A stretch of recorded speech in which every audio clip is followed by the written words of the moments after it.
Monsieur le Président de la République et docteur honoris causa de Sciences Po, cher Luis Ignacio Lula da Silva, Monsieur le Président de l'Observatoire politique de l'Amérique latine et des Caraïbes, cher Olivier Daben, Monsieur le Directeur exécutif de l'Observatoire politique de l'Amérique latine et des Caraïbes, cher Gaspard Estrada, Messieurs les ministres, Mesdames et Messieurs les ambassadeurs, chers professeurs, chères étudiantes et chers étudiants, Mesdames, Messieurs, chers amis. Ces quelques mots pour vous dire tout le plaisir que j'ai à vous accueillir aujourd'hui, Monsieur le Président.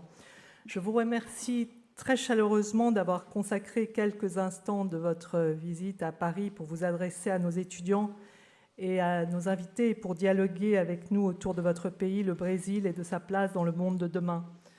La joie qui est la mienne de vous accueillir aujourd'hui à Sciences Po, dans cet amphithéâtre bondé, qui porte le nom de notre fondateur, Émile Boutmy, est d'autant plus grande qu'il y a 10 ans, vous étiez la 16e personnalité à recevoir le titre de docteur honoris causa et le premier à venir de la région latino-américaine. Là comme ailleurs, vous êtes donc un pionnier. Dans quelques instants, le professeur Olivier Daben va revenir sur cet événement qui est entré dans l'histoire de Sciences Po, qui est votre maison. Mon message est finalement très simple, que le Brésil soit le bienvenu à Sciences Po.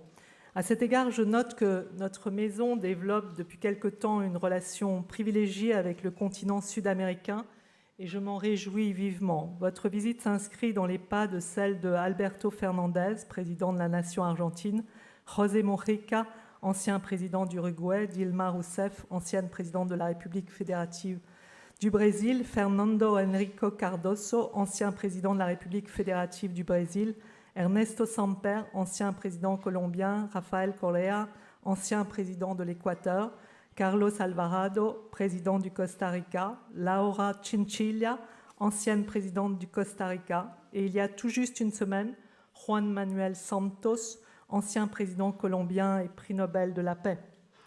Monsieur le Président, je profite de l'occasion qui m'est offerte pour saluer tout particulièrement certains de vos compatriotes, étudiantes et étudiants brésiliens à Sciences Po, puis tous ceux qui ont fait le déplacement depuis notre campus de Poitiers, dont le cursus est orienté vers l'Amérique latine et qui sont présents avec nous aujourd'hui. Ce sont près de 132 étudiants brésiliens qui suivent actuellement une formation à Sciences Po.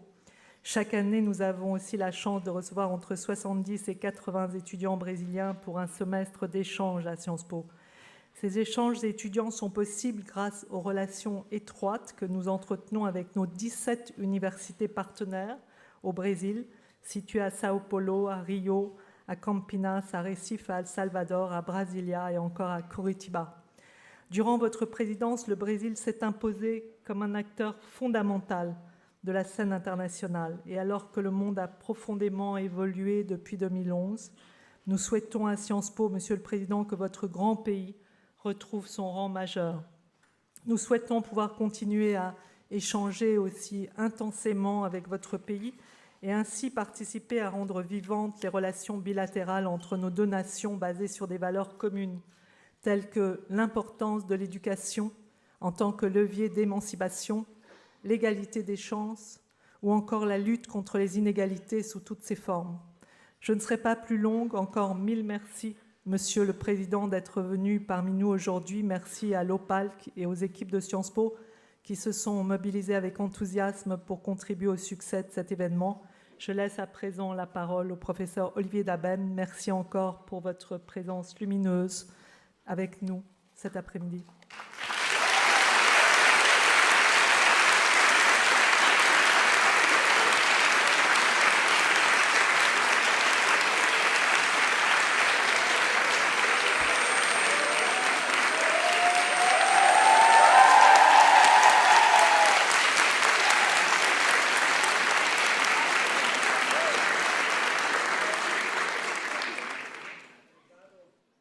Presidente Lula, há 10 anos a comunidade acadêmica de Sciences Po lhe otorgou aqui doutorado honoris causa. Em nome de todos os meus colegas, gostaria de expressar nossa alegria em tê-los de volta conosco. Seja bem-vindo à sua casa, Lula.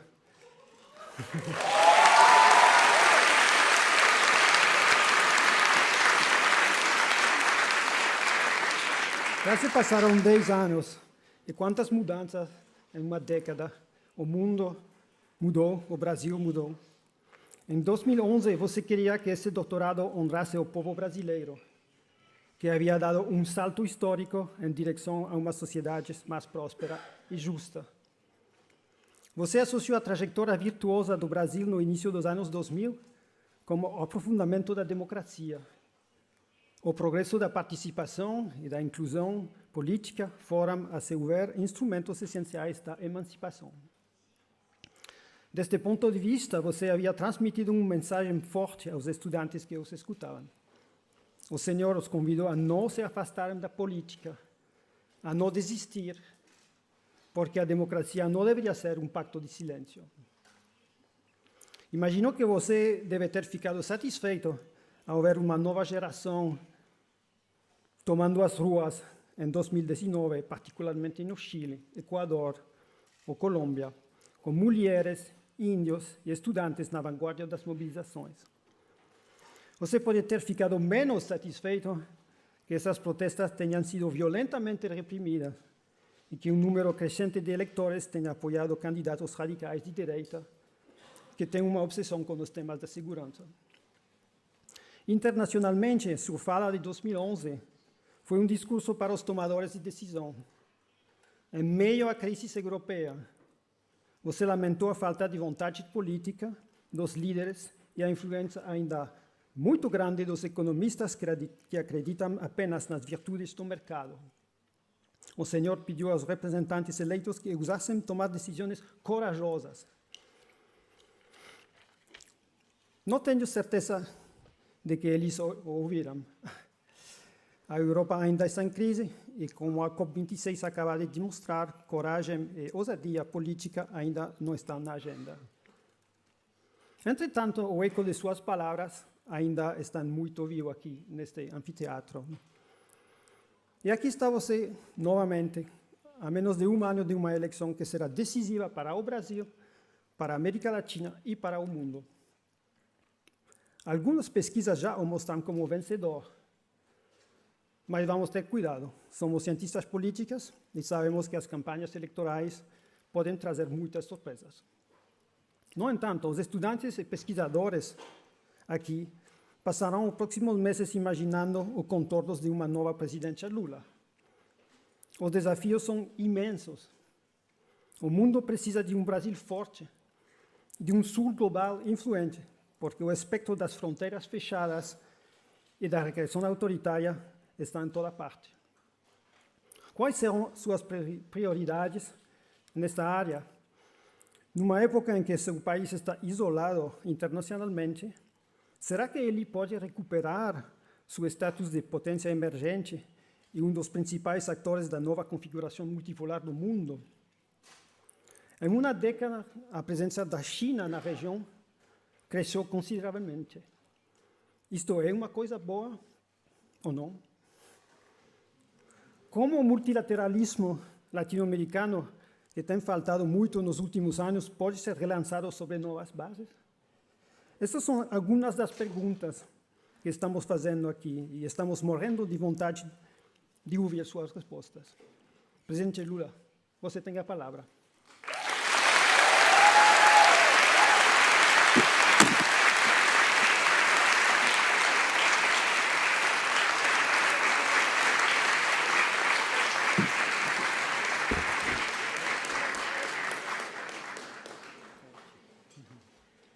Deixa ele dar um abraço.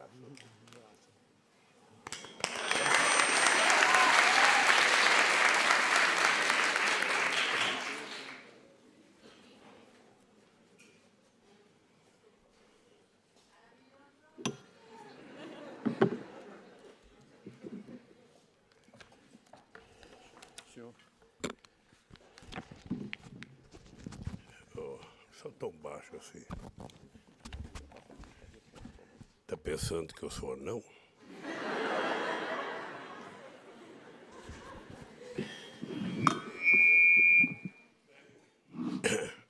Queridos professores e professoras, queridos funcionários e funcionárias, queridos estudantes companheiras e companheiros que vieram comigo nessa viagem, aqui representado pela Janja, que é minha companheira, pelo Celso Amorim, que foi ministro das Relações Exteriores no meu governo, e ministro da Defesa no governo da Dilma Rousseff, e ministro também no governo Itamar Franco, e o nosso querido companheiro Luiz Mercadante, companheiro fundador do PT, companheiro senador, deputado federal, dirigente do PT, ministro da Ciência e Tecnologia da Dilma, ministro da Educação e ministro-chefe da Casa Civil. Portanto, é o cara que mais foi ministro em todos os governos.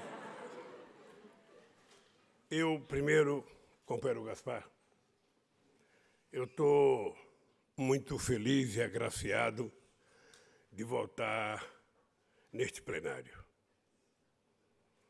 Eu aqui pude viver um dos melhores momentos da minha vida. Quando eu fui agraciado com o título de doutor honoris causa e ser o primeiro latino-americano a receber um título, era algo que eu tinha consciência que o título não era para mim. Eu, na verdade, não tinha feito jus àquele título, e quem tinha feito jus àquele título foi a abnegação, a dedicação e a crença do povo brasileiro, que acreditou nele mesmo e ajudou com que a gente fizesse um governo com uma forte inclusão social. Se o povo não acreditasse, não seria possível a gente ter sucesso.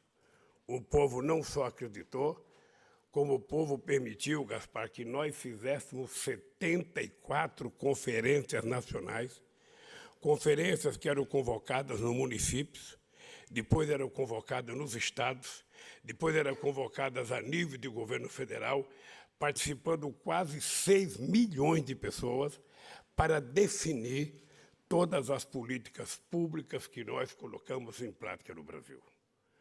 Ou seja, era uma demonstração muito simples de que quando o governo não sabe, e ele não é obrigado a saber, ele tem que ter coragem e humildade de consultar quem sabe. E o povo sempre sabe o que quer e sempre sabe o que é bom para ele. Foi por isso que quando nós começávamos a discutir nas primeiras reuniões do meu governo, quando a gente ia falar de educação, ia falar de cota, ia falar de fazer mais universidade, fazer mais campos, ou seja, quando a gente ia discutir, sempre aparecia alguém para dizer: não tem dinheiro, a gente não pode gastar. Ou seja, e essa ideia de que você não pode gastar, muitas vezes ela é induzida para que você guarde o dinheiro para pagar para o sistema financeiro, quando, na verdade, a gente podia gastar, era só ter vontade de fazer uma coisa mais produtiva para o país. Então, eu lembro que nós proibimos, numa reunião de governo, utilizar a palavra gasto quando se tratava de discutir educação. A gente passou a dizer que investir em educação era efetivamente o melhor investimento que um país pode fazer, porque não existe exemplo na humanidade, nenhum exemplo de que algum povo se tornou desenvolvido, algum país foi desenvolvido sem que antes se investisse na educação.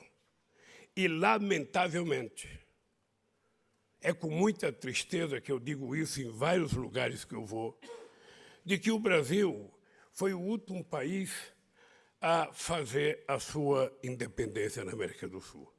O Brasil foi o último país a abolir a escravidão.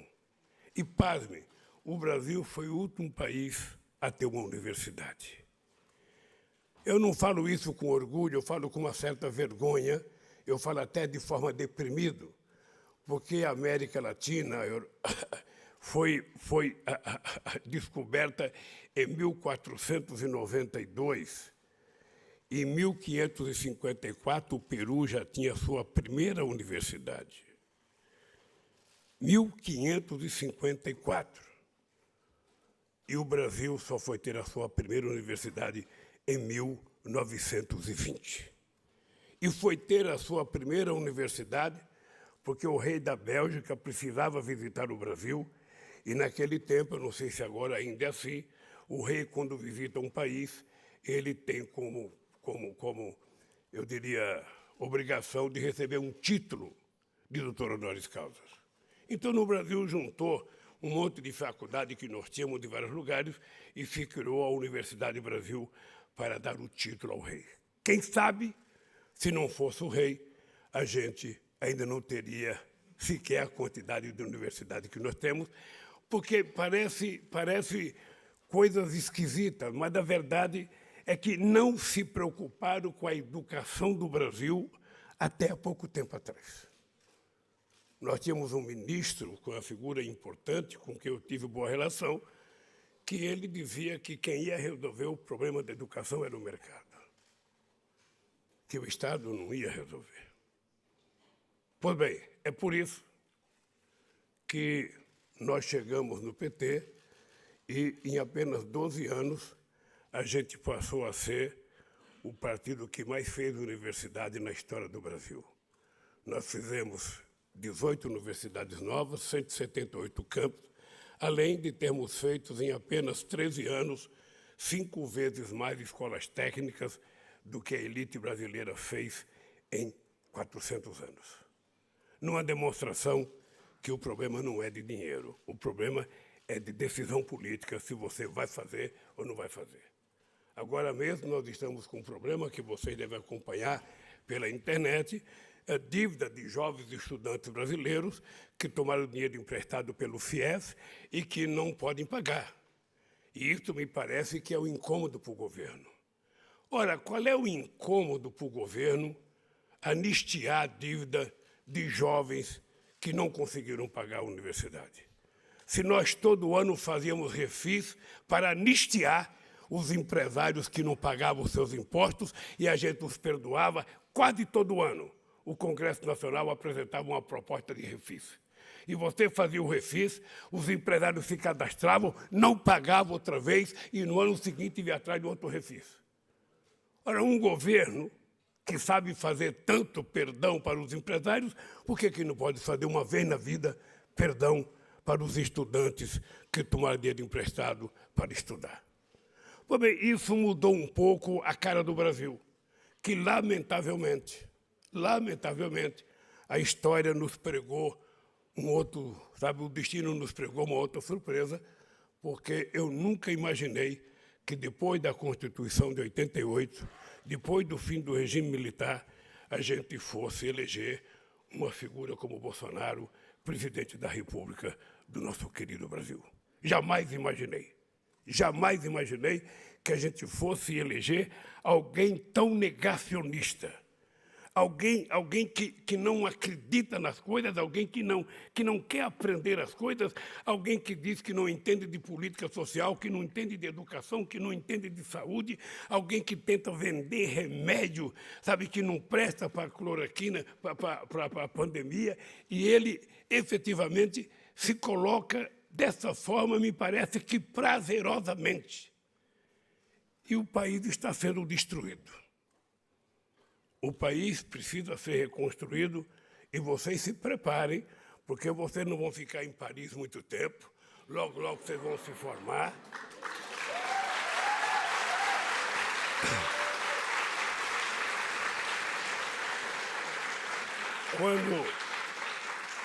Quando a companheira Dilma Rousseff criou no governo dela o Ciência Sem Fronteira, que mandou para o exterior mais de 100 mil alunos para estudar e se formar, era porque a gente acreditava que seria através do conhecimento que a gente iria fazer a transformação que o Brasil precisava.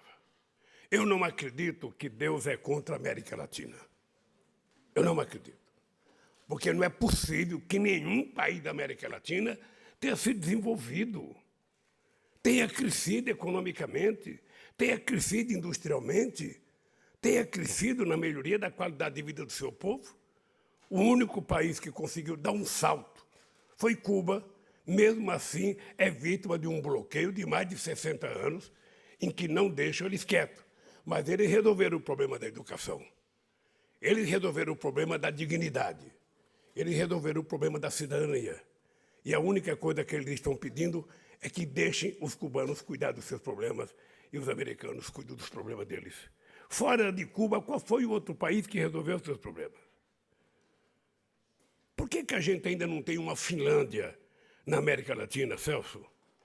Por que a gente não tem uma Noruega no Caribe? Por que a gente não tem uma Dinamarca? Por que a gente não tem um país de alta qualidade de vida? Porque me parece que nós estamos predestinados a ser quintal dos outros. Me parece que nós estamos predestinados, toda vez que a gente começa a crescer, toda vez que um governo democrático e popular começa a fazer algumas coisas boas, ele é vítima de um golpe. E essa história vocês conhecem, porque vocês já devem ter lido muita coisa sobre a história da América Latina. Dito isso, eu queria fazer o meu discurso que está aqui por escrito. Eu sei que ouvir o meu discurso vai servir para aumentar a nota de vocês no final do ano. E eu sei que vocês vão ficar sentadinhos aí e eu vou poder falar com muita tranquilidade, porque eu não quero brigar com o intérprete.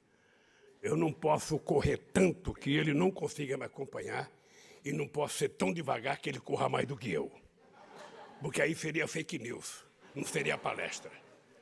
Então, queridos companheiros e companheiras, eu peço licença para vocês, para poder conversar um pouco com vocês. E conversar por escrito. Nunca é muito bom conversar por escrito, e eu prometo para vocês que eu não vou fazer como eu fazia quando eu era presidente.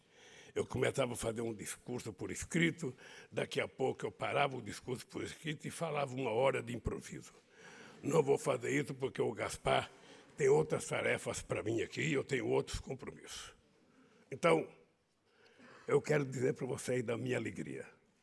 Saibam que vocês estão fazendo um jovem de 76 anos de idade, com energia de 30 e tesão de 20, muito feliz aqui nessa palestra com vocês.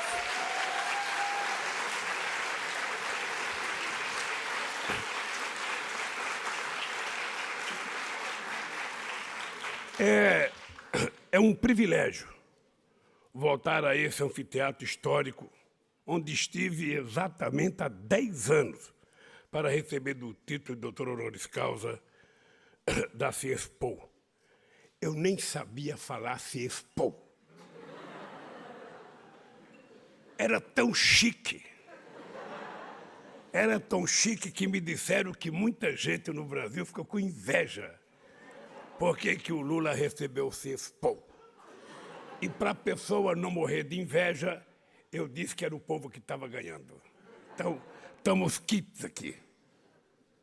E eu tenho hoje a oportunidade de renovar os agradecimentos e compartilhar impressões sobre as mudanças que ocorreram desde então no Brasil, na América Latina e no mundo.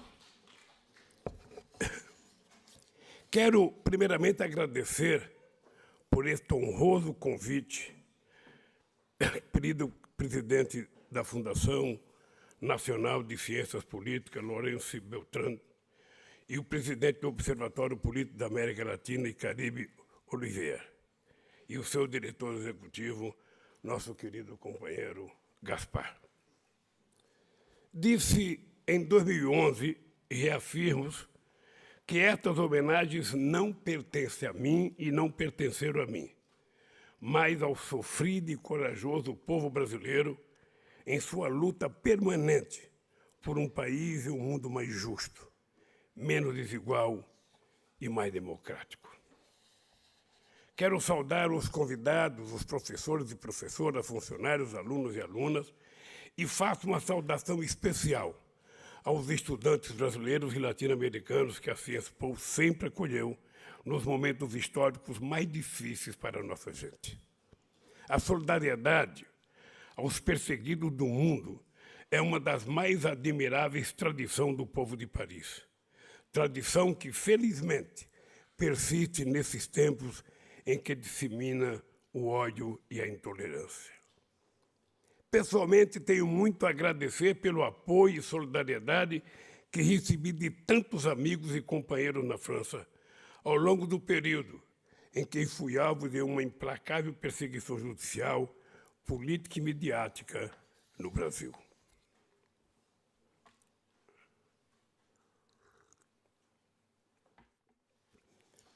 Agradeço especialmente aos companheiros e companheiras que participaram do Comitê Lula Livre na França, ao apoio que recebi de companheiros como François Hollande, Mélenchon e da nossa querida prefeita Anne Hidalgo, que me honrou com a nomeação como cidadão de honra de Paris. Foram gestos generosos que romperam o muro do silêncio sobre a nossa resistência no Brasil.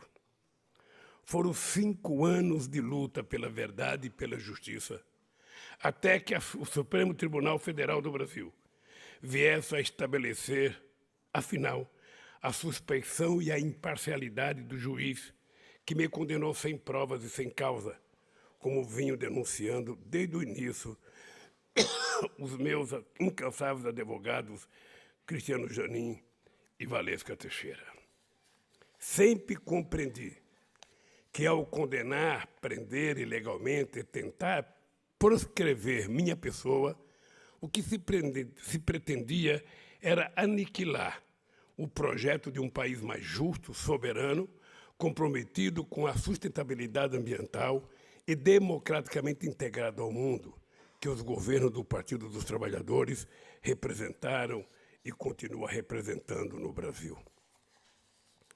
Nossa vitória na dura batalha para restabelecer minha inocência e meus direitos políticos insere-se na luta mais ampla do povo brasileiro e dos que defendem a liberdade e a democracia em todo o mundo.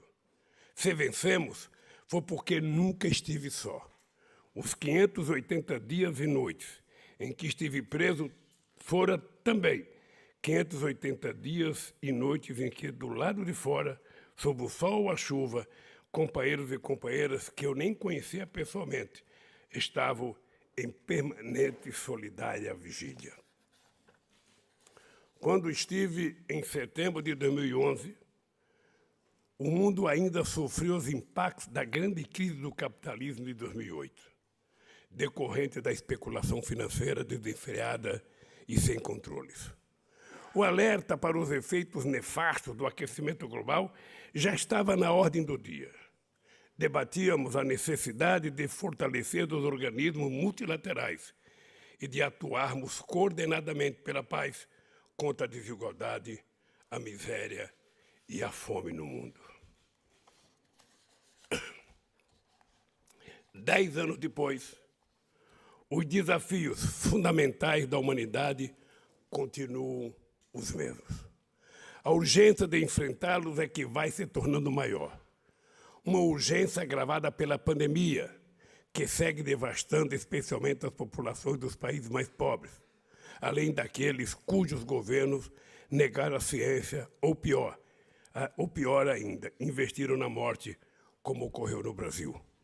É duro, mas é necessário admitir que na última década o mundo regrediu. Não há como explicar às gerações futuras que, em nosso tempo, 1% da humanidade detém quase metade da riqueza do planeta, enquanto 800 milhões de pessoas passam fome, que uns poucos privilegiados viajam ao espaço por um capricho bilionário, enquanto milhões de famílias não têm sequer onde morar. Não há justificativa para não termos taxado as transações financeiras globais e criado o Fundo de Desenvolvimento e Combate à Pobreza quando fazia muitas reuniões do G20. É diante desses desafios que me convida a falar sobre o papel do Brasil no futuro próximo. Apesar da gravíssima situação e de todos os retrocessos que foram impostos ao país e ao povo brasileiro nos anos recentes, quero dizer uma palavra de esperança. Queridas amigas e queridos amigos, é inevitável comparar a posição que o Brasil havia alcançado nas relações internacionais com o isolamento entre as nações em que o país se encontra hoje. Isso não é fruto do acaso. É o resultado de uma disputa pelo poder que extrapolou os limites da Constituição e do respeito à democracia, até culminar no golpe do impeachment sem crime da presidenta Dilma Rousseff em 2016 e tudo o que veio depois. O objetivo indisfarçável do golpe era reverter o projeto de país soberano, voltado para o desenvolvimento econômico, social e ambientalmente sustentável, com a geração de emprego e distribuição de renda para a imensa maioria historicamente excluída. Ampliamos significativamente o investimento público em políticas sociais e de infraestrutura para o crescimento, reduzindo e controlando a inflação e a dívida pública. O Brasil chegou a ser a 6ª economia do mundo. Em 12 anos, criamos 20 milhões de empregos formais, elevando em 74% o salário mínimo. E graças a um conjunto de programas, dos casos mais conhecidos, a Bolsa Família, tiramos da miséria 36 milhões de pessoas. E em 2012, o Brasil finalmente foi reconhecido pela ONU como uma nação fora do mapa da fome. Criamos as 18 universidades, com 188 novos campos, 422 escolas técnicas por todo o país. O Estado criou e passou a garantir o crédito educativo, ampliou a oferta de vagas e reservamos cotas para negros, indígenas e alunos das escolas públicas nas universidades. As matrículas no ensino superior saltaram de 3.500.000 para 8 milhões. E pela primeira vez na história do Brasil, negros, pardos e filhos de trabalhadores chegaram a ser a maioria nas universidades públicas do nosso país.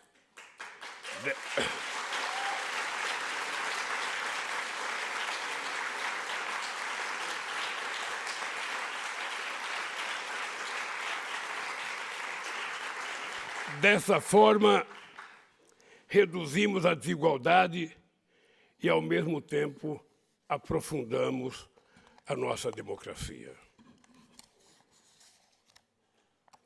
Costumo dizer que tudo isso aconteceu porque também, pela primeira vez, colocamos os trabalhadores e os pobres no orçamento da União, provando com isso que os pobres não são um problema, mas sim a solução do país. Era uma ideia simples, que muitos de vocês nunca ouviram falar, mas a gente discutia muito no Brasil. Primeiro, a economia tem que crescer para distribuir, ou a gente tem que distribuir para crescer? Esse era um dilema de muitos economistas no Brasil, de muitos analistas econômicos. E o que nós fizemos? Fizemos os dois juntos. Nós fizemos investimentos e, ao mesmo tempo, começamos a distribuir. E o que aconteceu é que, quando o povo pobre começou a ter acesso ao mínimo necessário para cumprir as suas necessidades básicas necessárias, a economia começou a funcionar como uma roda gigante, sabe? Fazendo com que todo mundo participasse. E é por isso que o Brasil teve um crescimento extraordinário. E é por isso que, nas pesquisas das Nações Unidas, o Brasil era o país mais otimista do mundo e o povo que tinha mais esperança do mundo, mesmo sem ganhar nenhuma Copa do Mundo desde 2002. Numa demonstração de que, quando o povo está animado, quando o povo está vendo as coisas acontecer, a gente fica otimista, mesmo sem o carnaval e mesmo sem o futebol. Transformações dessa magnitude parecem intoleráveis para as elites forjadas num processo histórico, marcado pela violenta apropriação das terras e das riquezas naturais, pelo genocídio dos indígenas e por mais de 3 séculos de escravização dos povos africanos. Havíamos interrompido um ciclo de políticas econômicas neoliberais de encolhimento do Estado e privatização sem critério. Contrariamos poderosos interesses econômicos, financeiros e geopolíticos dentro e fora do Brasil. Foi para interromper aquele projeto de país soberano e retomar o ciclo neoliberal que mentir ao país ao levar um governo autoritário e obscurantista à presidência da República. Na realidade, o processo de destruição nacional em curso no Brasil só poderia ser conduzido por um governo antidemocrático, num país envenenado pela indústria do fake news e em que a oposição é excluída dos debates nos grandes meios de comunicação. Vocês também acompanham isso no Brasil. Destruíram cadeias econômicas essenciais, destruíram o setor de engenharia, setor de óleo e gás, a indústria naval, e estão destruindo a maior empresa do povo brasileiro, que é a Petrobras. Corroeram as finanças públicas e, contrariamente ao que prometiu, minaram a confiança dos investidores. Transformaram o Brasil numa economia onde apenas especuladores e oportunistas obtêm benefícios. O resultado é que, em apenas 5 anos, os trabalhadores perderam direitos fundamentais, o desemprego e o custo de vida explodiram. Programas sociais foram abandonados ou descontinuados, incluindo o Bolsa Família. Só para você ter ideia, o Bolsa Família, durante 18 anos, foi considerado pela ONU e quase todos os países do mundo como a política mais correta de inclusão social.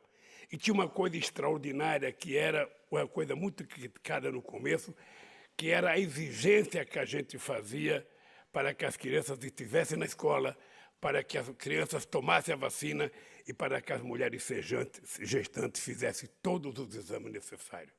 O resultado foi extraordinário, porque diminuiu a evasão escolar, diminuiu, a morte e a doença por desnutrição e fez com que as mulheres fossem mais saudáveis para dar à luz do seu filho. Isso acabou.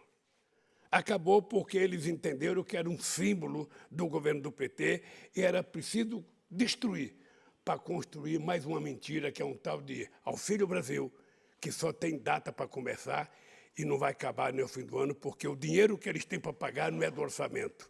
É mais uma medida, mais uma PEC no Congresso Nacional para utilizar dinheiro dos precatórios para cumprir, para ver se o governo consegue melhorar um pouco nas pesquisas de opinião pública. O dado concreto, companheiros e companheiras, não sei se vocês têm conversado com os pais de vocês, com a mãe de vocês, com os amigos de vocês. O dado concreto é que eu estou com 76 anos de idade e nunca vi a fome tão espraiada no Brasil como está agora.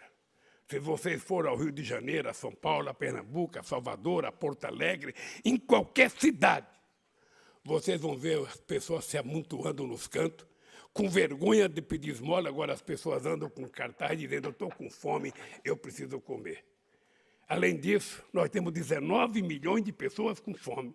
Nós temos 116 milhões de pessoas com algum problema de insegurança alimentar. Temos 15 milhões de desempregados, 5 milhões de pessoas desalentadas que já deixaram de procurar emprego e temos mais 33 milhões de pessoas que vivem de bico. O pai de vocês deve lembrar, no tempo que eu era jovem, a gente falava biscate. Você tem emprego? Não, estou fazendo um biscate. Ou seja, o cara estava fazendo um bico, o cara estava fazendo alguma coisa para ganhar um trocadinho. É esse o país da ponte para o futuro. É esse o país do impeachment da Dilma Rousseff. É esse o país de que o PT tinha quebrado o Brasil e era preciso melhorar o país. Está aí o país.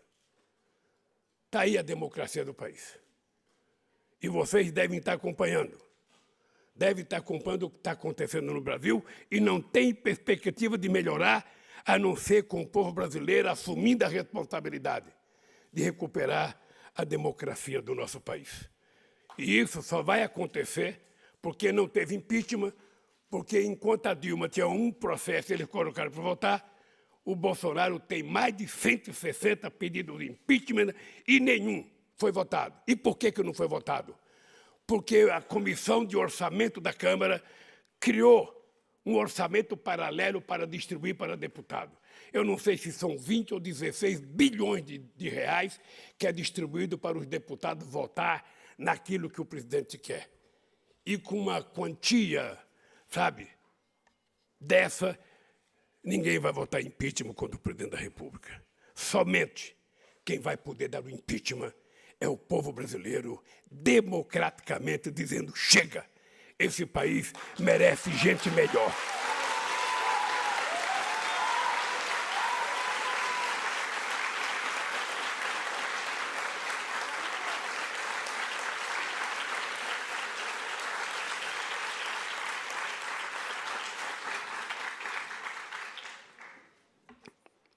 Queridos companheiros e companheiras, o governo desmonta políticas públicas bem-sucedidas e persegue os cientistas, artistas, professores e lideranças sociais, incentiva a destruição das florestas e a mineração ilegal.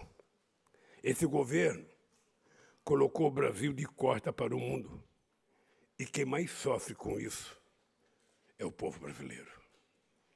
Eu lembro que quando eu cheguei na presidência da República, dia 25 de janeiro de 2003, eu fui a Davos com o ministro Celso Amorim. Era a primeira vez que a gente ia a Davos, porque antes o Brasil não era nem convidado para ir. E eu fui a Davos porque possivelmente eu fosse uma... Sabe aquela coisa rara? Aquela coisa, sei lá, uma coisa que não existe, ou seja, o primeiro operário a ser presidente do Brasil. E eu tinha ido a Porto Alegre fazer a abertura do congresso do primeiro Fórum Social Mundial. E eu fui fazer o discurso da fome. Porque eu aprendi que é importante a gente ser humilde e a gente não prometer demais. Eu cansei de ver posses de presidente em que nos discursos eles prometem fundos imundos e termina sem fazer nada.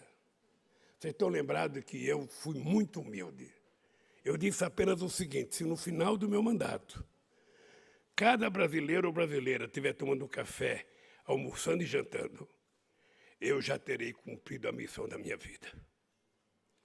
Com muita humildade, porque eu sabia da dificuldade. Eu sabia como é que é a elite brasileira. Eu sabia que uma parte da elite brasileira ela não aceita, ela não quer que as pessoas pobres deixem de ser pobres. E as pessoas têm que perceber que o PT não defende a pobreza, o PT não quer a pobreza, o PT não quer que a pessoa seja pobre. O PT luta para acabar com a miséria ou com a pobreza, porque todos têm direito de ter oportunidade, todos têm direito de ter oportunidade de trabalho, todos têm que ter direito de acesso à cultura, à educação, e todos têm que ter a mesma oportunidade para ocupar os melhores cargos nesse país. Lamentavelmente, ainda não conseguimos isso. Mas nós vamos conseguir, porque é uma questão de tempo. E vocês, estudando aqui fora, certamente votarão mais arejados do que saíram do Brasil. E votarão com uma consciência bem tranquila, de ter consciência de que a única luta que a gente perde é aquela que a gente não tem coragem de fazer. E vocês têm que votar para o Brasil sabendo que tem muita gente que não teve a oportunidade de vocês. Não é porque não queria ter, é porque não teve. E vocês vão ter que estender a mão para que essas pessoas possam subir a escada da escala social que todo mundo tem direito no Brasil. Porque todo mundo tem direito de ser cidadão ou cidadã. Todo mundo tem direito de dormir com a barriga cheia. Todo mundo tem que ter direito a tomar um café, um copo de leite quente, um pão com manteiga. É o mínimo. É o mínimo que a gente quer para o nosso país. E isso não tem nada de radical. É só pegar a Constituição brasileira que a gente vai perceber que se você pegar a nossa Constituição, se você pegar a Declaração Universal dos Direitos Humanos e se você pegar a Bíblia, você vai perceber que a comida é um bem elementar e que todo mundo tem que ter. Portanto, quem deveria estar sendo punido são aqueles que governam e não permitem que o povo tenha acesso a esse mínimo que está na Constituição. Por todos esses motivos, uma nova inserção do Brasil no cenário mundial passa necessariamente pela reconstrução do país, num processo de eleições democráticas e verdadeiramente livres, sem fake news, diferentemente do que ocorreu em 2018.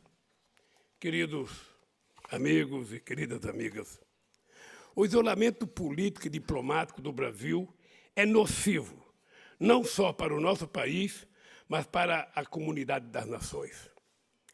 Ouso dizer que nossa política, participação ativa nos grandes fóruns globais, faz muita falta para o mundo. E eu queria aqui fazer justiça de uma pessoa para vocês. O Celso Amorim, eu não o conhecia quando o escolhi para ser meu ministro de Relações Exteriores. Uma das razões pelas quais eu escolhi ele, além do histórico dele, ele era baixinho, mais frágil do que eu. Eu falei, é esse que eu vou levar, esse não vai falar grosso comigo. Bom, eu posso dizer para vocês com muito orgulho, que nós participamos de muitas reuniões multilaterais. Muitas que o Brasil nunca, se juntar a todos os presidentes da República, desde que foi proclamada a República, não participaram da quantidade de reuniões que nós participamos, da construção de fóruns. Pois bem, eu posso dizer para vocês, com muito orgulho, que no meu período de governo, o Celso Amorim era considerado por mim e por muita gente como o melhor chanceler que existia naquele período.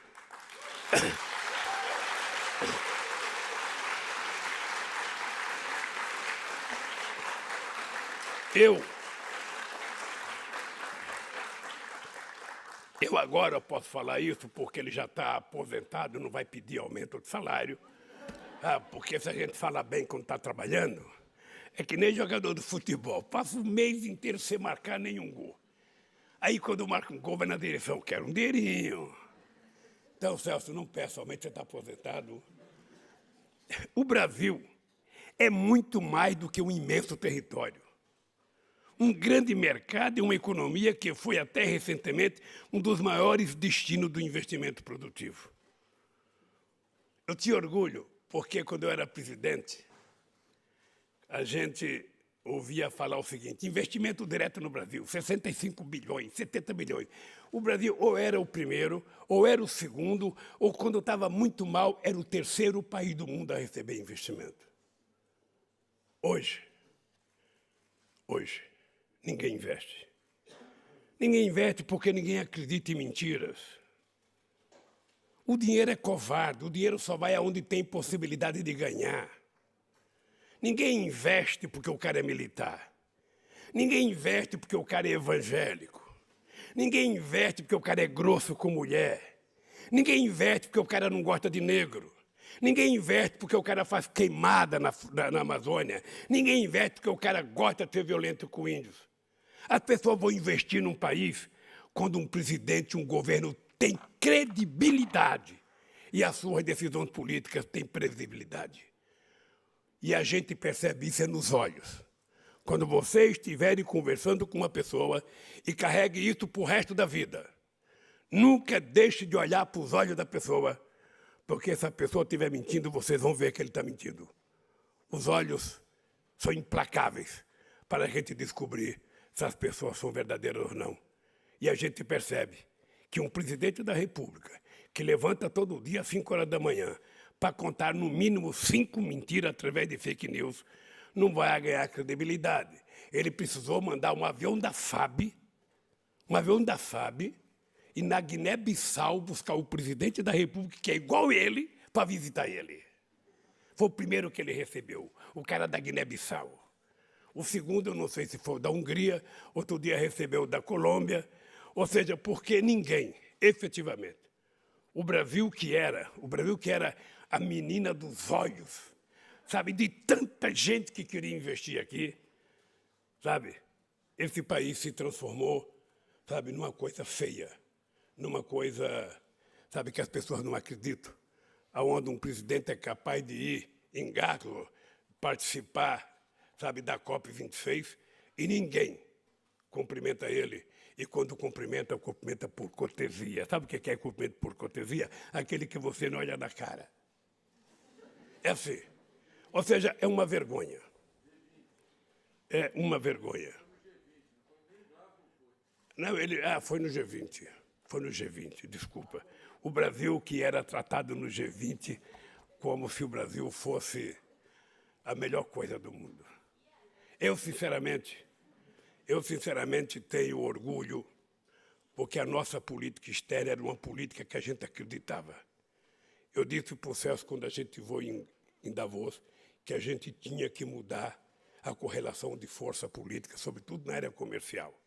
A gente mudou tanto que o Brasil ganhou a Organização Mundial do Comércio, a gente mudou tanto que o Brasil conquistou as Olimpíadas, a gente conquistou tanto que a gente conseguiu, inclusive, eleger o diretor-geral da FAO. Sabe?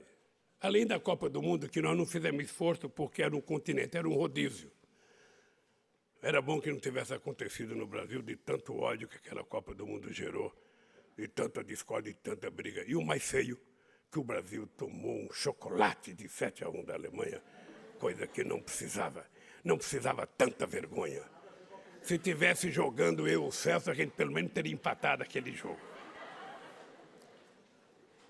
Queridos companheiros, o Brasil são 213 milhões de seres humanos das mais diversas origens, com capacidade de trabalhar, aprender, ensinar e sonhar.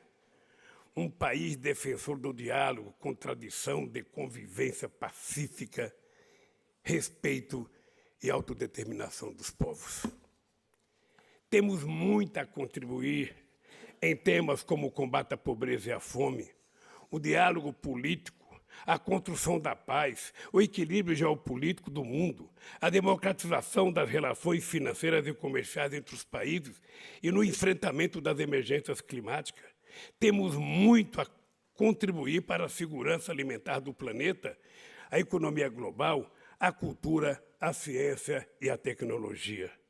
Na medida em que o povo brasileiro volta a decidir sobre os rumos do país, estou certo de que atuaremos fortemente em todas as iniciativas para superar a indecente desigualdade entre os países e garantir a segurança ambiental do planeta. Essa é a nossa vocação e foi nossa prática quando governamos esse país.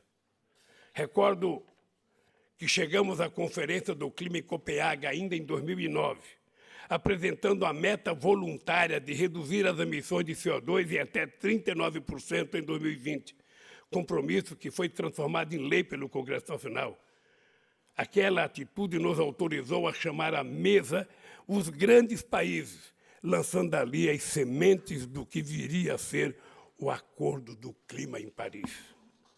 Nossa credibilidade era lastreada na redução da taxa de desmatamento em 75%, o menor nível alcançado até então. Nosso governo foi responsável por 74% das unidades de conservação florestal e ambiental criadas no mundo naquele período. Apresentei esses dados aqui na Ciexpo em 2011.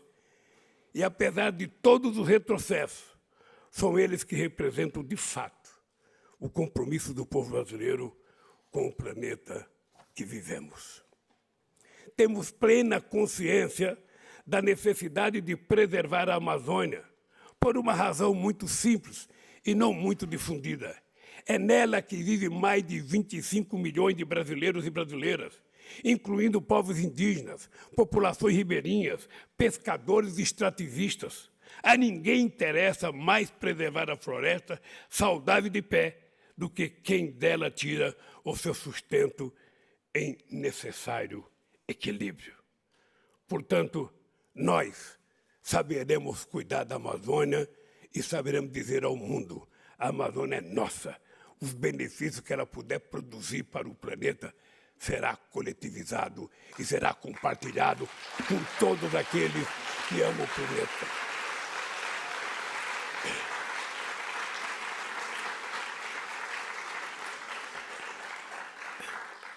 Demarcamos mais de 50 milhões de áreas de proteção florestal em nossos governos, para que nelas possam conviver os indígenas, os quilombolas e as populações locais em harmonia com a natureza.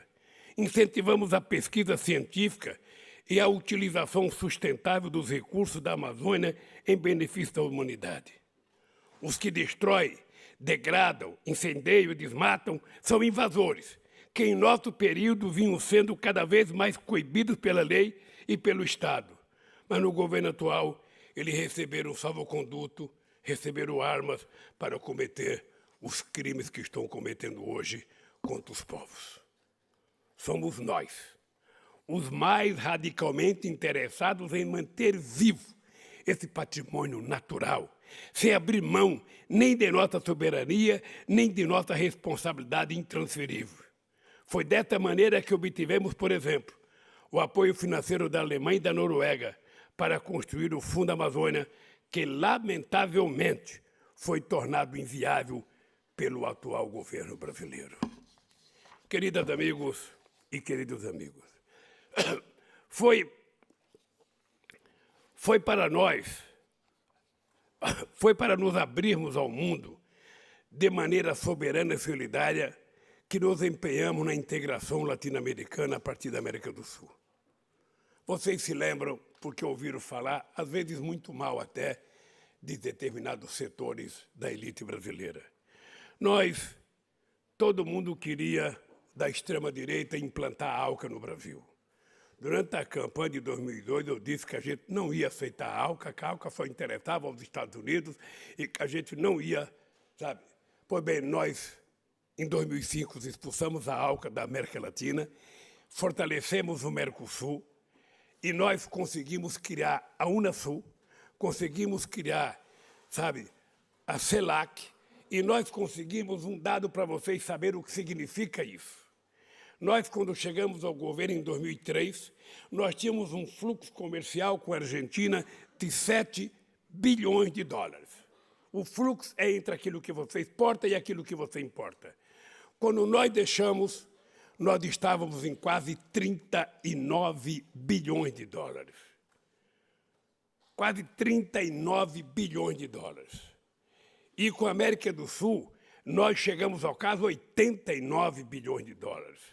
Uma demonstração de que, quando você faz a política correta, quando você tem credibilidade, quando você tem efetivamente respeitabilidade dos outros, você consegue dinamizar muito a economia do país. A Luiza Mercadante fala todo o tempo assim. Sabe, em 2002, o Brasil com o Chile, o Brasil tinha uma relação com a Argentina de 8 bilhões de dólares. Quanto? 8 bilhões de dólares com a China, o Brasil tinha em 2008. E tinha 30 bilhões com os Estados Unidos. Hoje o Brasil tem 100 bilhões com a China e 20 com os Estados Unidos. 30, aumentou. Então, veja, o que é importante é o seguinte, o Brasil, vocês estão lembrados do que costumavam dizer na época, que o Brasil tinha dado certo porque o Lula tinha sorte. Não é isso? O Lula teve sorte, ele teve chuva. O Lula teve sorte, sabe, choveu 5 anos na agricultura, vendeu muito, o preço estava bom. O preço, no meu tempo, estava metade do que é hoje, o dólar. A verdade é essa. E a verdade é o seguinte, se sorte é o que o Brasil precisa, porra, então vamos colocar alguém que tenha sorte para governar aquele país. Então vamos... Porra. Eu quero todos os alunos com muita sorte para aprender tudo que o professor com sorte vai ensinar bem. Eu quero todo mundo com sorte para arrumar um emprego e ganhar um bom salário. Eu quero todo mundo com sorte para casar bem, para construir família, para viver bem. Sabe? Porque até o goleiro do meu time eu quero que ele tenha sorte. Eu sou corintiano. De vez em quando eu não consigo dormir. Eu não consigo dormir quando o Cássio dá uma mancada. Eu fico falando, porra, Cássio, tenha sorte, cara. Pelo amor de Deus, bate na bola. Pois bem, o problema não é sorte. O problema é de definição. A política é isso. A política você não aprende na Ciespol. Você não aprende em Harvard. Você pode aprender algumas teorias básicas, mas a política real é tomada de decisão.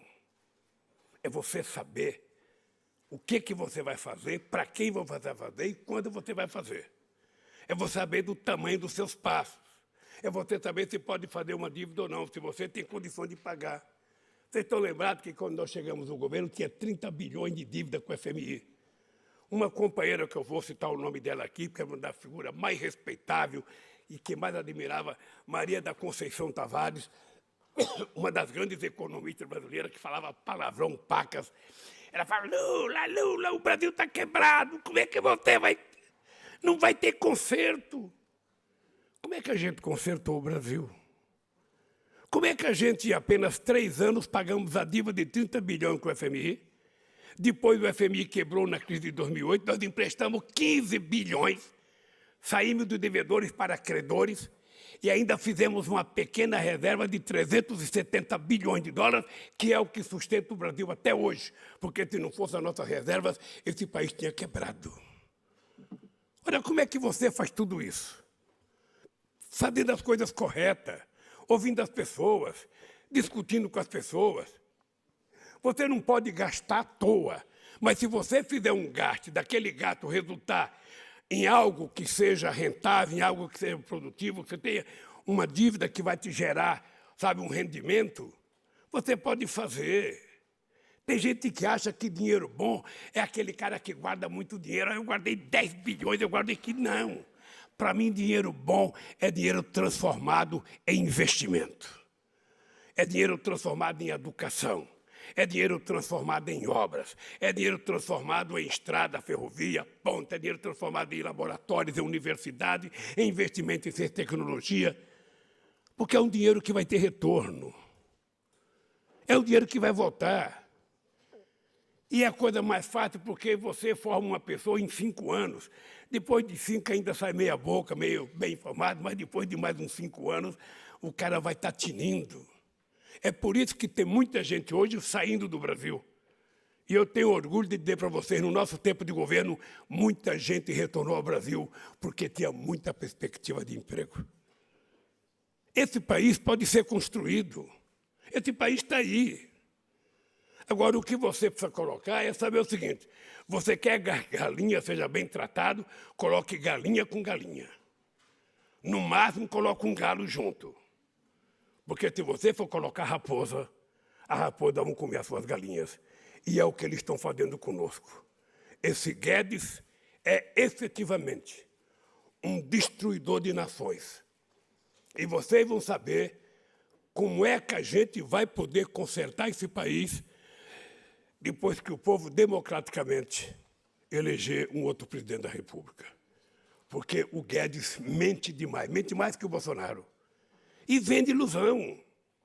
Eu poderia perguntar para vocês aqui, para fazer, vocês vão passar esse ano na FISPOL.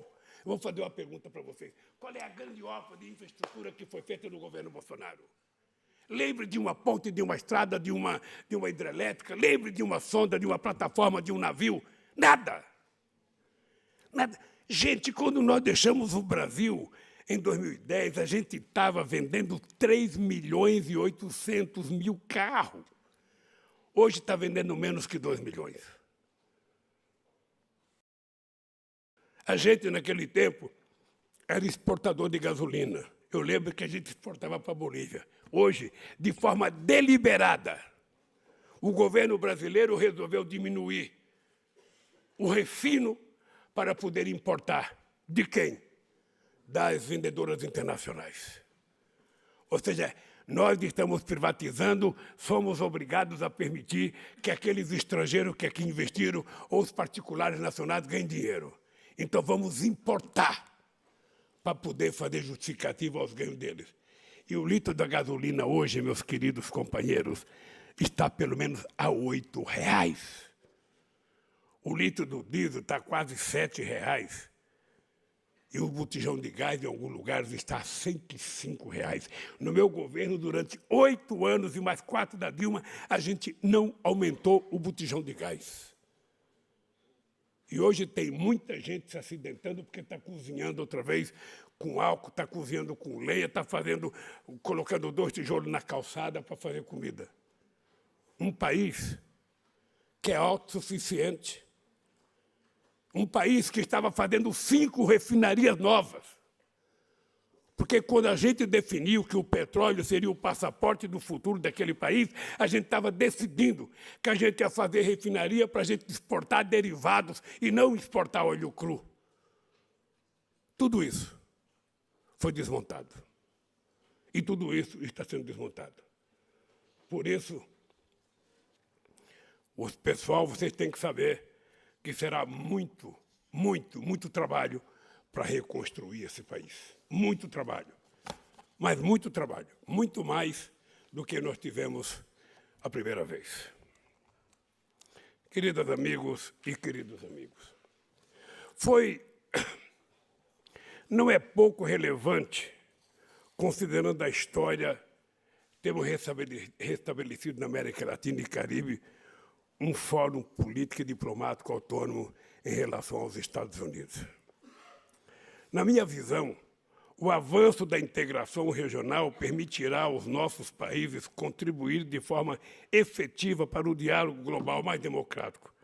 Por isso também inovamos ao estabelecer o IBAS. O IBAS era um fórum entre Brasil, Índia e África do Sul. A China cansou de pedir para entrar e a gente não deixava. Ele falava, vocês não são uma democracia. E não deixava entrar. E depois criamos os BRICS, em que a China entrava, a Rússia entrava, a África do Sul entrava. E eu acho que a gente avançou pouco na questão do BRICS, porque eu sonhava mais com os BRICS. Eu sonhava que os BRICS, que o Banco dos BRICS deveria se desenvolver muito, e eu sonhava, Luiz, até com uma moeda. Não há nenhuma explicação porque o dólar é a moeda, sabe, para o comércio no mundo. Antigamente era o ouro, e os americanos inventaram por contraprova de que era o dólar, só eles têm a máquina de fazer dólar, portanto, sabe, por que eu não posso ter uma moeda de comércio? Nós tentamos fazer com a Argentina, mas nós fizemos aquela meia boca, sabe, faz se quer. Sabe aquele negócio faz se quer? Ninguém queria, porque estava todo mundo acostumado com dólar. Mas eu acho que a gente pode continuar. Ampliamos o comércio e as relações com a União Europeia e avançamos na parceria estratégica de defesa com a França. Cooperamos com os países da África, estabelecemos novo diálogo com os países árabes e com a China, sem prejuízo das relações comerciais e diplomáticas que mantínhamos com outros países.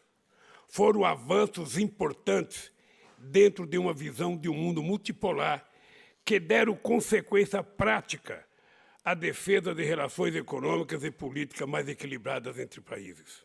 A necessidade de fortalecer ou renovar o sistema multilateral, tornando-o mais efetivo por meio de sua democratização e de uma questão dramaticamente urgente para o mundo. Nunca me conformei com o fato de países ricos não terem dado consequência às resoluções do G20 nas reuniões de Londres e Pittsburgh, em 2009. Além da frustração com que se deixou de fazer, preocupa-me que a comunidade internacional tenha feito tão pouco para impedir que outra crise venha a ocorrer em escala ainda maior.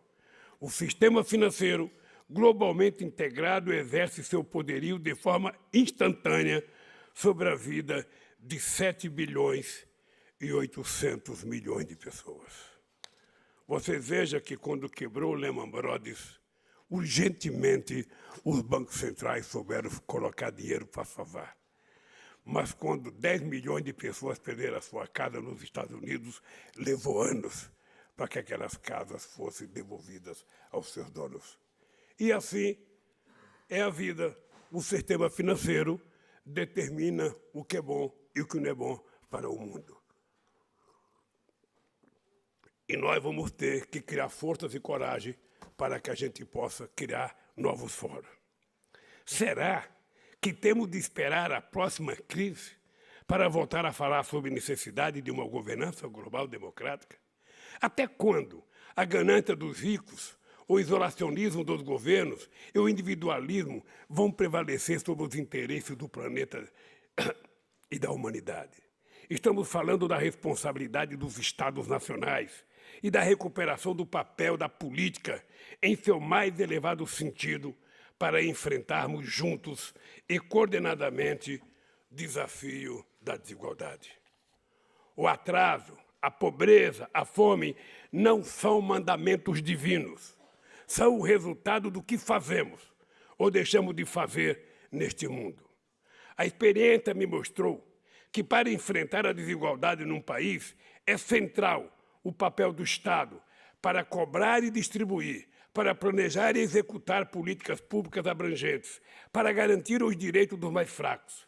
Estas funções O Estado exerce quando é governado democraticamente, convivendo com a energia de uma sociedade livre, partidos, movimentos, imprensa, universidades e indivíduos. A desigualdade entre os povos e os países tampouco nasceu com a humanidade. É resultado de processos históricos que privilegiaram alguns em detrimento a muitos, em um círculo vicioso até chegarmos ao ponto que nos encontramos. É certo que não temos respostas prontas para essas questões, mas é mais certo ainda que elas só vão se agravar se ficarmos inertes e tudo continuar como está. Temos de buscar esses caminhos no diálogo democrático, sincero e com o sentido de justiça para o qual o Brasil terá muito a contribuir, tão logo voltar a ser um país soberano. Amigas e amigos, o mundo ainda vive a grande crise causada pela pandemia, como ocorreu depois de outras grandes crises. É necessário reconstruir as instituições internacionais sob novas bases. Não podemos continuar governados pelo sistema criado pela Segunda Guerra Mundial. É urgente convocar uma conferência mundial com representação de todos os estados e participação da sociedade civil para definir uma nova governança global, justa e representativa, sem que ninguém tenha o direito de veto. Porque não é possível. Hoje, a ONU não tem nenhum poder. Quando ela foi criada, ela teve força para criar o Estado de Israel. Ela não tem coragem de criar o Estado palestino e nem de garantir a demarcação das áreas que é destinada ao povo palestino. Então é preciso mudar.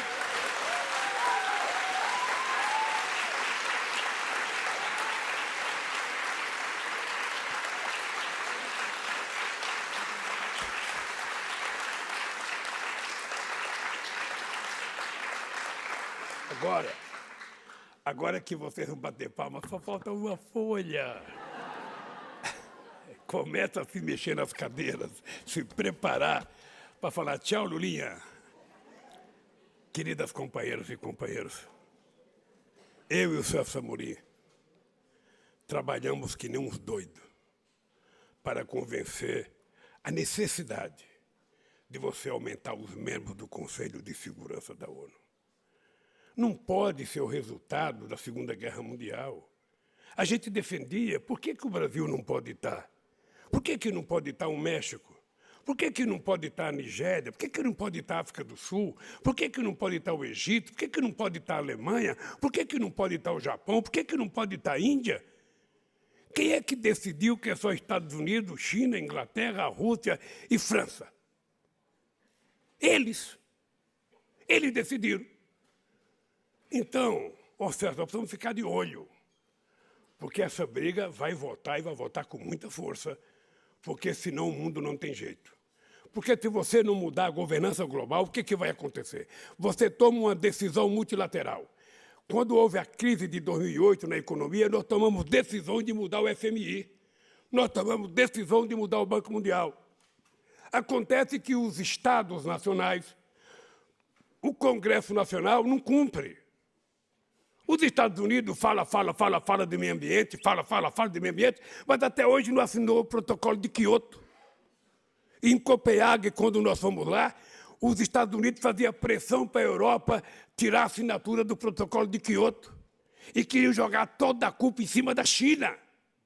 Aí nós falamos, peraí, a China está poluindo, mas quem tem uma dívida com o passado, uma dívida histórica com a poluição?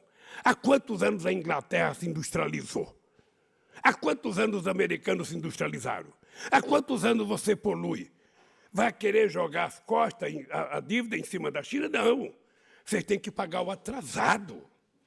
Aí acabou a reunião, né, Celso? Não teve acordo, mas nós saímos satisfeitos, porque pelo menos dissemos a verdade.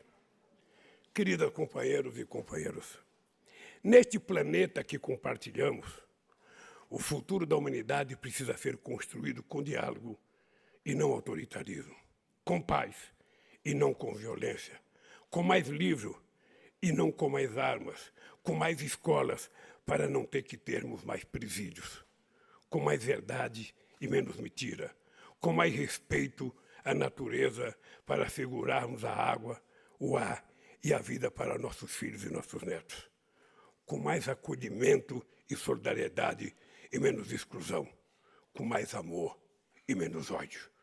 Muito obrigado, do fundo do meu coração, e boa sorte para todos vocês.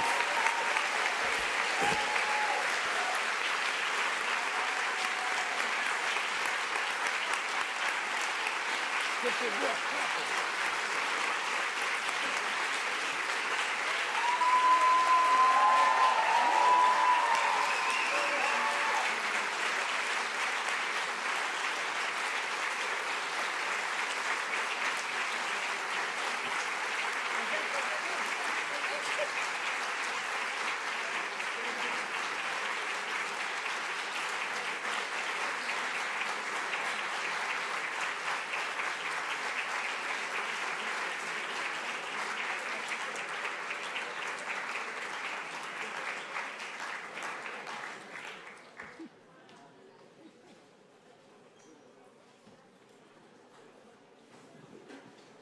Muito obrigado, presidente, pelo seu discurso histórico. E só vamos fazer umas duas perguntinhas.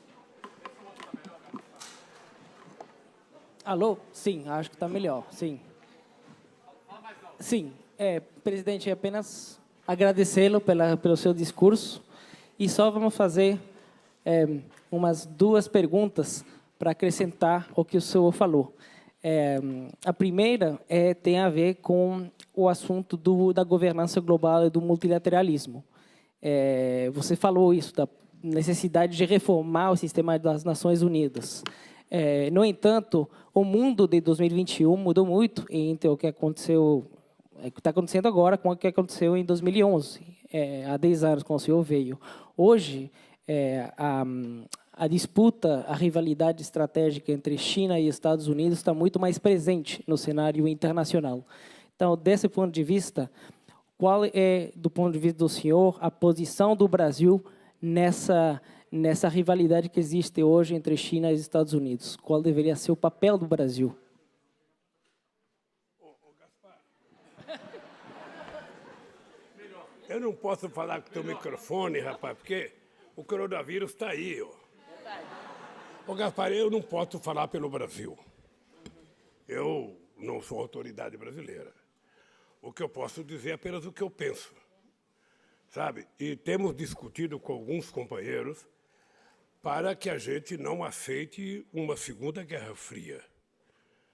A primeira Guerra Fria entre o capitalismo e o comunismo, entre a Rússia e os Estados Unidos, e essa agora, a Revolução Tecnológica, a Guerra Fria Tecnológica, entre Estados Unidos e China. Nós não temos o direito de aceitar isso. É por isso que nós temos que tratar de aperfeiçoar, sabe, o nosso trabalho na América do Sul, na América Latina. É por isso que nós temos que aperfeiçoar a nossa relação e tentar estabelecer o nosso acordo com a União Europeia. Olha, eu sou muito grato. Eu vou dizer para vocês uma coisa que agora eu posso dizer. Eu estou vindo da Europa. Eu tive um encontro com o companheiro Olaf, que vai ser o futuro chanceler da Alemanha, para discutir um pouco sobre o futuro de um acordo entre a América Latina e União Europeia. Amanhã, vocês vão ter a informação que eu vou encontrar com o presidente Macron, sabe? E vou discutir esse mesmo assunto, porque eu sei qual é o papel da França e sei qual é o papel do Brasil. E depois eu vou discutir com o primeiro-ministro da Espanha. E depois, se puder, quero conversar com outras pessoas. Porque nós temos uma pequena divergência que é o seguinte: nós, na América do Sul e na América Latina, nós queremos nos desenvolver do ponto de vista industrial. Então, é importante que a gente possa se industrializar para que a gente possa exportar produtos manufaturados de maior valor agregado. A gente não quer ser, historicamente, exportador de soja, de farelo de soja, de óleo de soja, de milho ou de minério de ferro.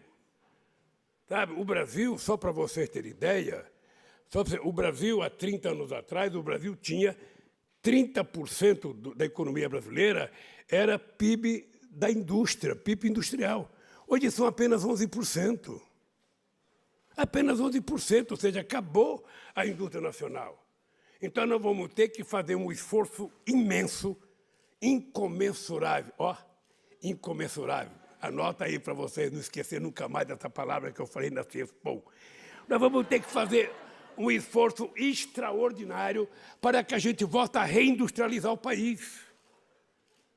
Sabe? Nós também queremos produzir produtos com valor agregado. Nós também queremos produzir chips. Aliás, Luiz, a fábrica de chips que a gente tinha lá no Rio Grande do Sul, que era pública, foi fechada ou privatizada, sei lá. Então, nós não aceitamos essa briga. Veja, eu particularmente acho que o Brasil tem que conversar muito seriamente com a China, o Brasil tem que conversar muito seriamente com os Estados Unidos. Eu não acho que o Brasil deva ficar de lado. O Brasil tem que dizer o que ele pensa para os dois lados. O Brasil não é um país que tem uma cultura anti-americana. Não, e nem queremos ter. Sabe? Não queremos ter. Nós queremos que os Estados Unidos continuem sendo o que ele é, que ele seja grande, que ele seja forte, mas permita que a gente seja grande e seja forte. Permita que a gente entre no jogo. O que não dá é toda hora que a gente vai jogar, pega a bola e sai correndo. Não dá. O Brasil são 500 anos de espera. 500 anos que a gente está esperando crescer, que a gente está esperando se desenvolver, que a gente está esperando, sabe? E a gente nunca chega lá, toda vez que vai chegando tem um golpe. Não dá. Então, essas coisas nós não aceitamos, Gaspar. E eu acho que o Brasil tem autoridade moral. Na hora que o Brasil tiver um presidente democrático, uma pessoa civilizada, o Brasil vai sentar com a União Europeia, como sentamos muitas vezes, vai sentar com a Índia, com a China. Eu participei de muitas reuniões com o CELSO, na Organização Mundial do Comércio. Muita gente ficou nervosa comigo quando eu reconheci a China como economia de mercado.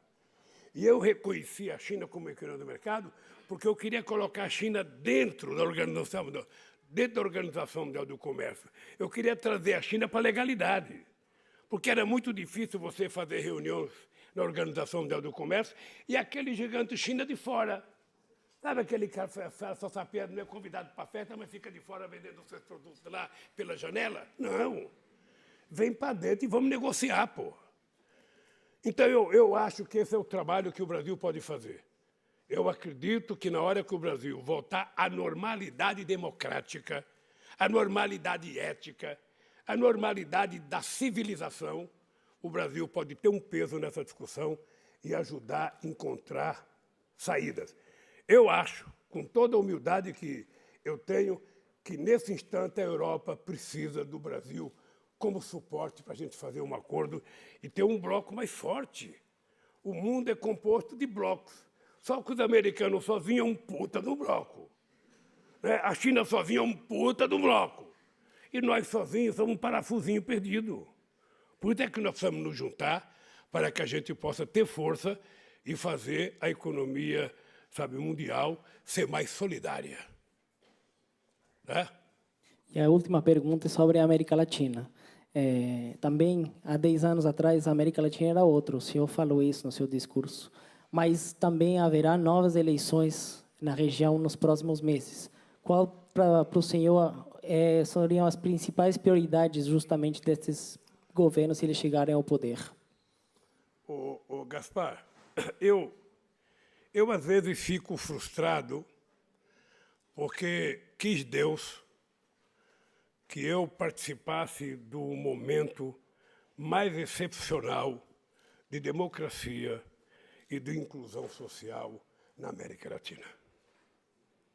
Foi um momento muito importante. Sabe, a Michelle Bachelet e o companheiro Lagos no Chile, a Cristina Kirchner e o Kirchner na Argentina, o companheiro Rafael Correia no Equador, o Chávez na Venezuela, o Evo Morales na Bolívia. A gente fala do Evo Morales como se o Evo Morales fosse um Zé Ninguém.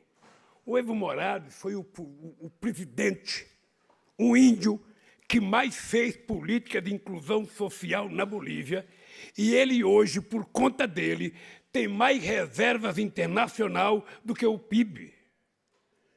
Ou seja, ele tirou aquele país, trocava de presidente a cada 9 meses, e o Evo ficou lá.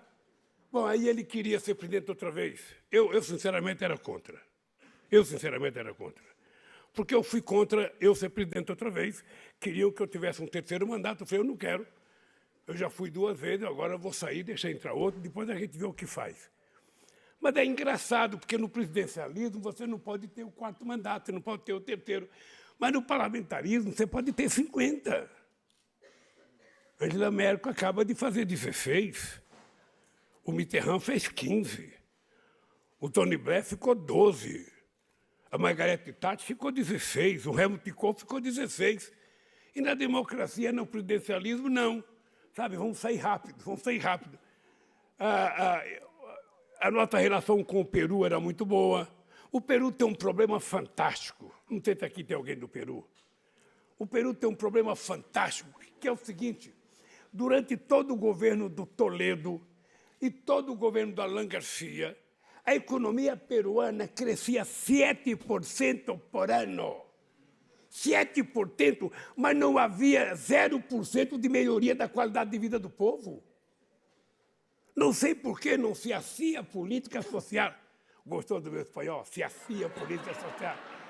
Percebe que eu estou ficando...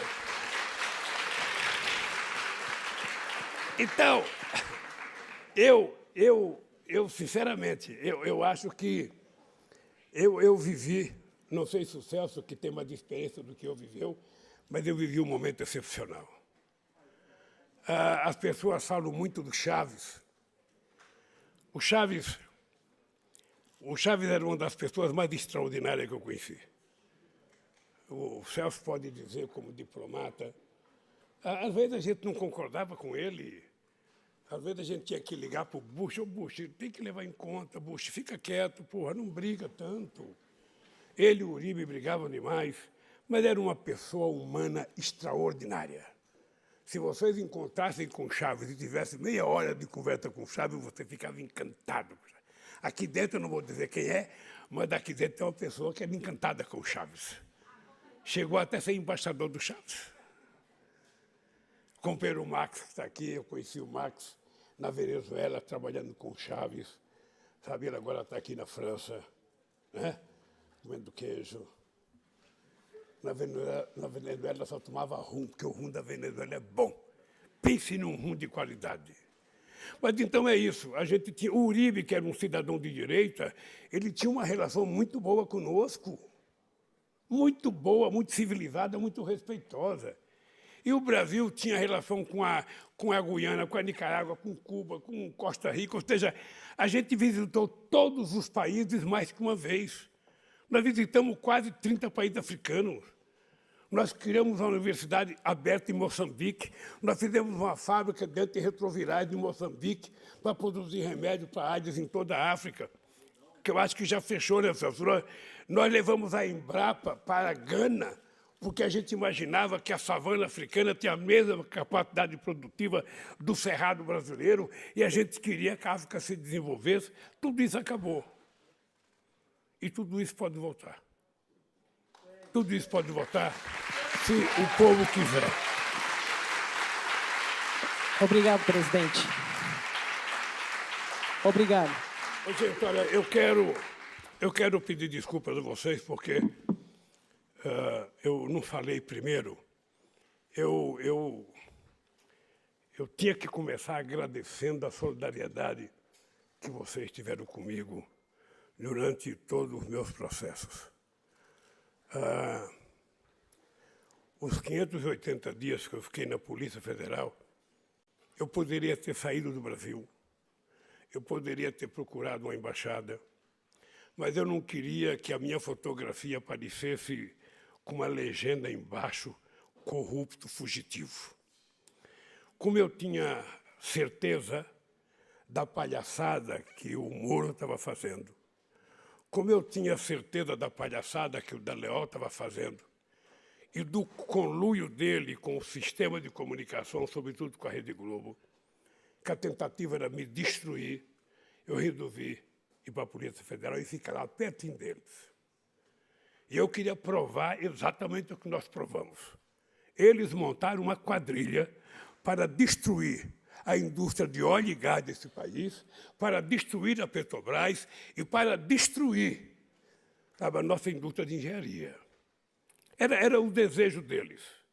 Fizeram acordo com os Estados Unidos, se pagou uma multa imensa para os Estados Unidos, e eles estavam querendo juntar 2,5 bilhões para criar um fundo para o Dallagnol combater a corrupção.